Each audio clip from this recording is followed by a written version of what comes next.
Why shouldn't I kill him? Hey, look out, will you? Oh, sorry, sir. Only the other day he said to me, Elwood, you're looking very well. What business is it of his how I look? Hey there, Elwood. Elwood. Huh? It's me, Marty Klein.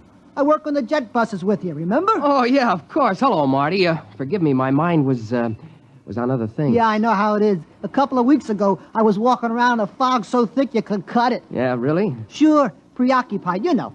I had this idea in my mind. You too? Yeah. The same person? Huh? Were you troubled by the same person? My wife. Hey, you okay? Oh, yeah. Yes, of course. Well, I had this idea, see? I was going to get rid of my wife. Kill her? Kill her? I mean, send her to a country for a week. Oh. You sure you ain't sick? No, I never felt better. Well, anyway, I was going to take a week off. Quit the jet buses. Hey, can you imagine? I've been a jet bus operator for 10 years now, and all of a sudden, I feel like I can't take it for another minute. I know how you feel. And I was going to take a trip all by myself. A trip? To where? To the farthest place I could think, to Mars. I was just going to pick up and take a vacation on Mars. Silly, huh? I don't know. What happened? Well, I talked it over with Ethel.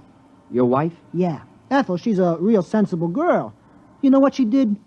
No, am I supposed to? Well, Ethel went right down to that home therapy appliance store, and she says, you got a home therapy machine that'll cure my husband of this idea he can't stay on the jet buses? I've heard that those machines aren't perfected. They got him licked now.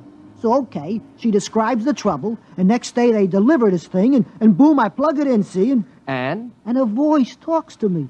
It starts asking me questions. Yeah, what kind of questions? All kinds. Things I wouldn't even tell my own mother. You told the machine? Why not? It's only a machine. Yeah, I see your point. Well, then the machine starts to tell me a few things.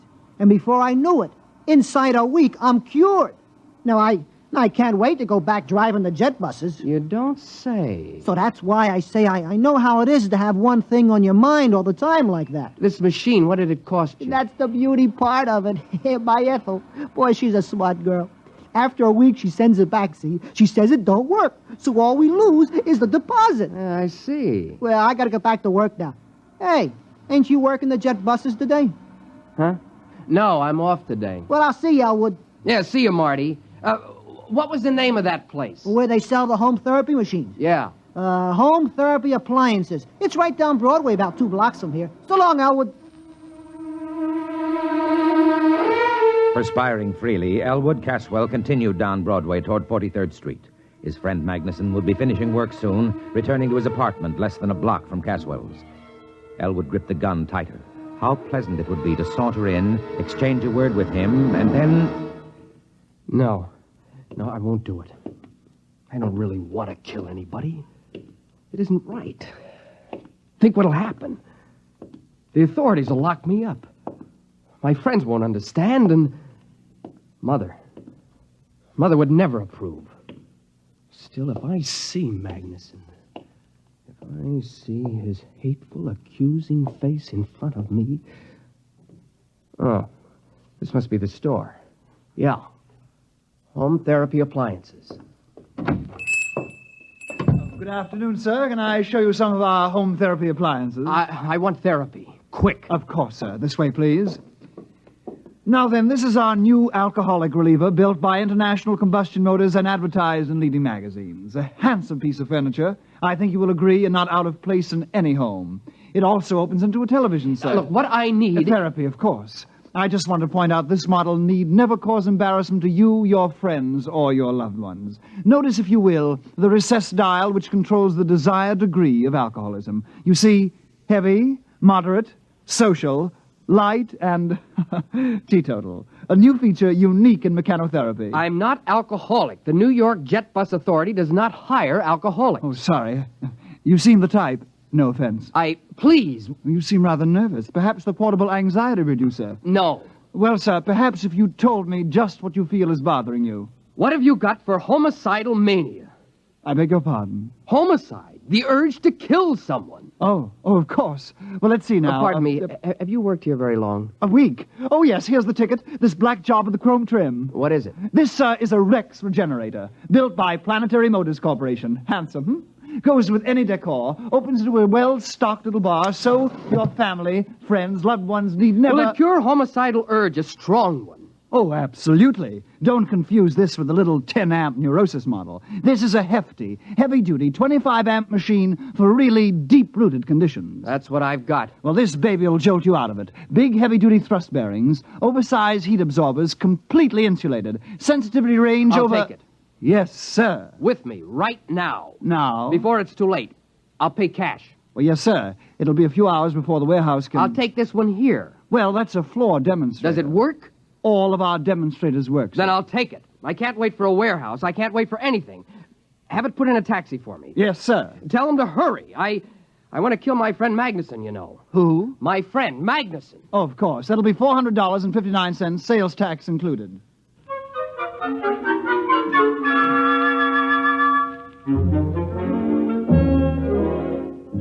After Elwood Caswell left the store, the clerk, whose name was Haskins, smiled to himself and lighted a cigarette. He had made his first sale. He inhaled. Haskins, Yes, Mr. Follansby? smoking. I asked you to rid yourself of that filthy habit. Immediately, Mr. Follansby. I'll use one of the display model denicotinizers at once. By the way, I just made a rather good sale, sir. Oh, really? Yes, sir. One of our big Rex regenerators. Well, now, it isn't often we... Wait a minute. Where's the floor model? Well, sir, the customer was in an awful hurry. He was going to kill his friend. You gave him the floor model? Yes, sir. Was there any reason why... Oh, grief, Haskins. Didn't I inform you we never sell a floor model? But, sir... Good heavens, I've got to get to him. What was his address? Address? His name, then. Well, he didn't say. Then his check. But he paid cash. You mean you just let him pick up the machine and walk out? Well, sir, he paid cash. He was homicidal, you say? Yes, sir. His friend... I don't care about his friend. Get the police. No. Call the Planetary Motor Security Division. Quick. Yes, at once. Well. Excuse me, Mr. Follansby. What will I tell them? Tell them, you fool. Tell them that one of our customers accidentally got that display regenerator they sent us. The one they shipped by accident. They were going to replace it tomorrow. Yes, sir. The one they shipped by accident. Will they know? If they don't be more explicit, tell them we've sold the Martian model. The one for treating psychotic Martians.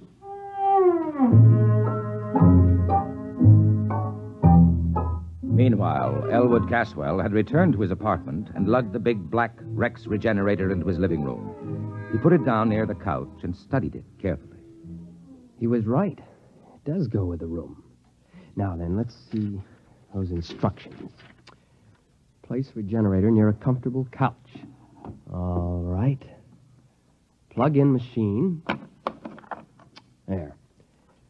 Affix contact band to your forehead. That's all there is to it. Just turn on the machine and it will do the rest.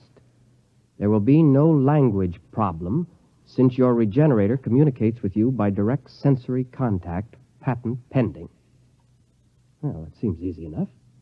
Now, I'll just put the contact on my head and blast it. Hello? Elwood? Yes? This is Henry. Henry Magnuson. How are you, old boy? I'm fine. I wondered if you were doing anything tonight. Thought you might like to drop over for a game of chess. Game of chess, huh? You stupid oaf. What? Nothing. I thought you called me a stupid oaf. Just talking to my cat. Oh. I didn't remember you had a cat. I thought you hated cats. Oh, I do. This isn't really mine. It's a neighbor's. It keeps coming in. Oh. What about tonight? Will you be alone? Well, yeah. You haven't mentioned to anyone that you're inviting me over? Not a soul. Why? Someone's looking for me, a process server. Oh. Now, I've been avoiding him for days. I don't even leave word where I'll be when I go out. You can trust me, Elwood. I'm your best friend. Yes, you are. But not for long. Huh? Just talking to the cat again. Oh. Well, will you be over? Yeah. In about an hour, okay? Yeah, an hour will be fine. There are a few things I have to do I just first. gotten some new laugh records from the boys at the office. I got something here that'll really kill you. So long, Elwood. So long. I've got something here that'll kill you, too.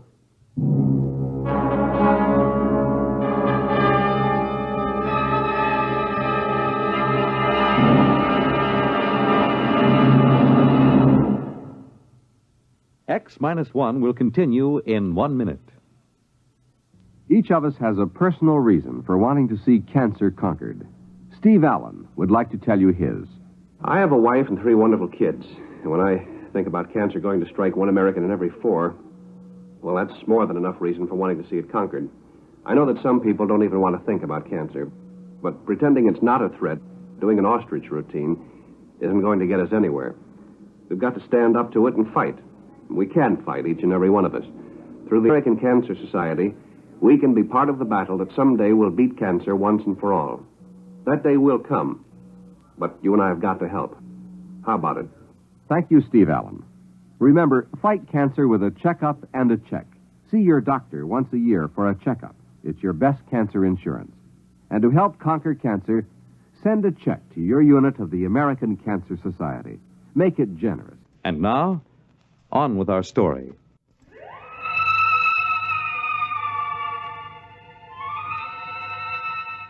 Taking the revolver from his pocket, Elwood laid it on the table in front of him. His face became suffused with hatred at the thought of Magnuson. He poked at the gun with a stiff forefinger. Magnuson, you no-good, shifty-eyed enemy of all that's decent in the world. The man who ruined my sister Irene. The man who... Wait a minute, Elwood. You have no sister, remember? No sister. Now, before you go off and commit murder, why not just try that machine just once, huh? Turn it on. Okay, now reach over and...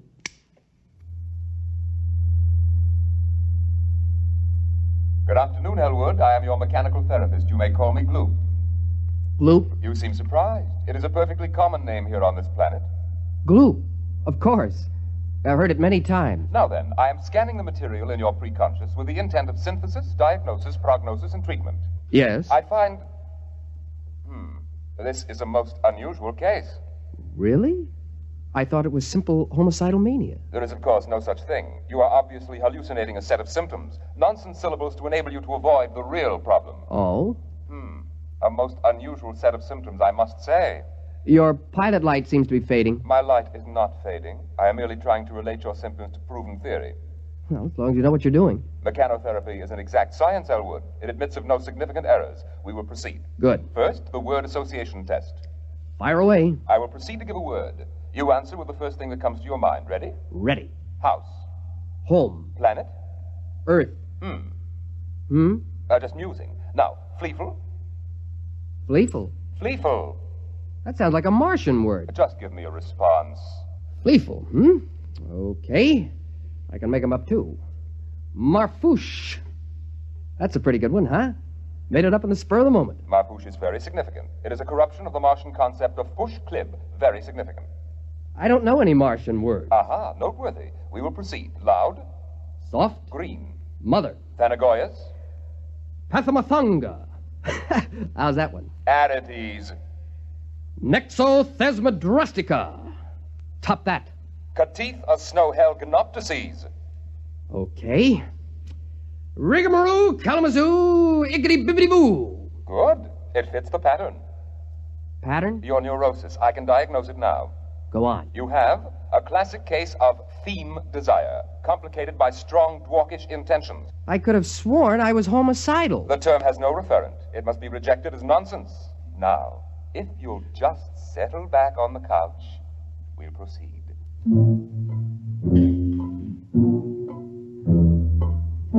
At precisely this moment, a tall, gnarled, ugly man pushed his way through the doors of home therapy appliances. His clothing, unpressed and uncaring, hung on him like corrugated iron. When the clerk, Hoskins, approached him, he flipped back his lapel to show a small silver badge underneath. Sir? John Rath, Planetary Motor Security Division. Oh, yes, sir. Mr. Follinsby, Mr. Follinsby. Yes, sir. Hello, Follinsby. Mr. Rath, Well? So far we haven't a single lead. You certainly never mentioned his name? Oh, yes, sir. Now think. Is there anything significant? Is it serious, Mr. Rath? Mr. Follinsby, this man is homicidal. Won't it treat him? Homicide is unknown on Mars. It'll treat him for the most likely Martian sickness. What would that be? Theme desire, Mr. Follinsby. Theme desire? It's a Martian illness in which the victim feels cursed by the tree-like nourishing parent, although, of course, Martians don't have parents in the ordinary sense. Well, Haskins?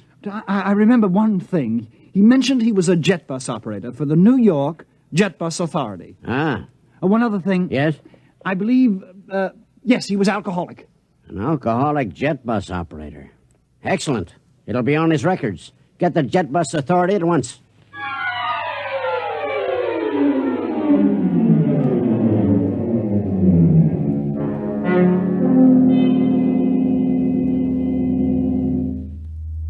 But surely, Elwood, you remember your Gorisy. No. Tell me then about your juvenile experiences with the Thorastrian fleet.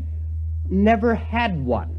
Complete blockage. My father... There is no such thing, of course. But... I thought we'd finally agreed on that. Okay, if you say so. Now then, since you claim you don't even know what a Gorisy is, tell me what you imagine it to be.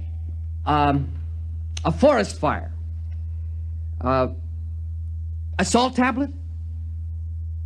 A small screwdriver? Am I getting warm? A revolver? What the heck is a Gorisy? Why, the tree that nourished you into puberty. No tree nourished me. You have completely repressed the experience. No tree ever nourished me. Mr. Caswell, let me try to explain your case as best I can. Somewhere in your childhood, your Gorisy, or parent tree, stifled your theme desire. Now, this gave rise to your present urge to dwark someone in a Flendish manner. To what? To dwark someone in a Flendish manner. Listen, you crummy piece of hardware. I have never had a Gorisy. I have no desire to dwark someone in a Flendish manner or any other manner. All I want to do is put a bullet into Herbert Magnuson. Understand? All I want to do is kill Magnuson. Lie down, Mr. Caswell. We'll go over it again.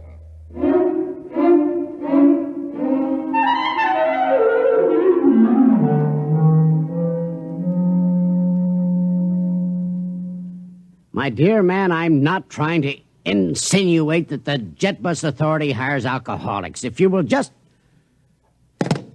Any luck? It's a dead end.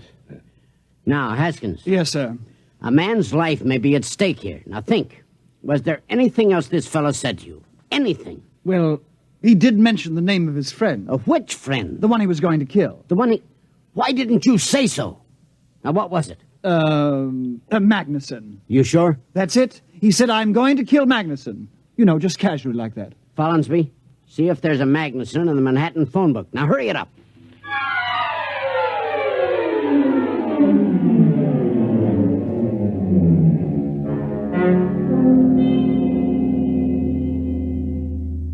Yes, Mr. Caswell, you were saying?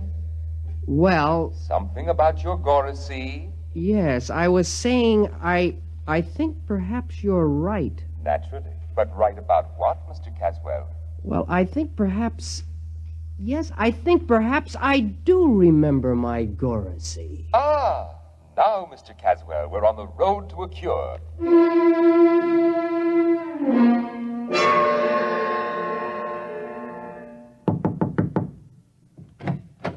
Mr. Magnuson? Yes? Do you know a short, angry-looking, red-haired man? I might. Thank heaven. Or I might not. Can you tell us where to locate him? You're a process server, huh? Certainly not. Don't kid me. Mr. Magnuson, this man is trying to kill you. Go on, you're full of happy pills. Elwood's my best friend. Elwood? He loves me like a brother. And if you think I'm going to stick some process server onto Mr. him... Magnuson, I'm not a process server. Your friend Elwood is a psychopathic killer. You're his intended victim. Can you get that through your thick skull? I'm trying to save your life.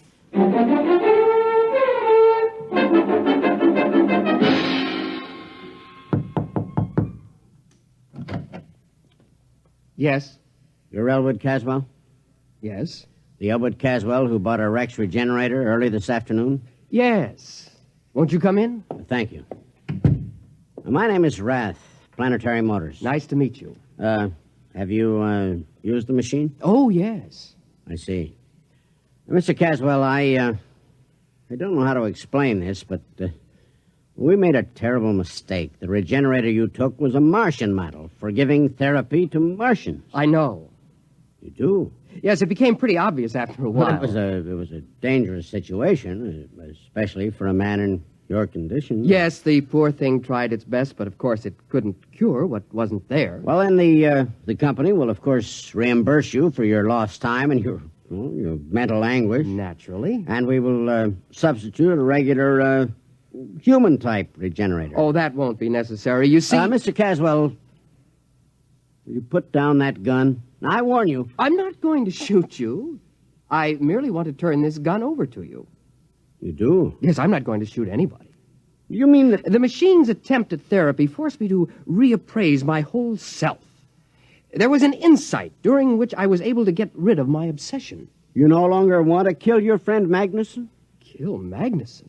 Why, I haven't the faintest urge. Well, I must say, then, that it worked out for the best. I'll get back to the store and have him pick up this machine in an hour, and... Oh, well, sir... don't forget to take this gun. I won't need it. Well, of course. Well, nice to have met you, sir. Good evening. Good evening.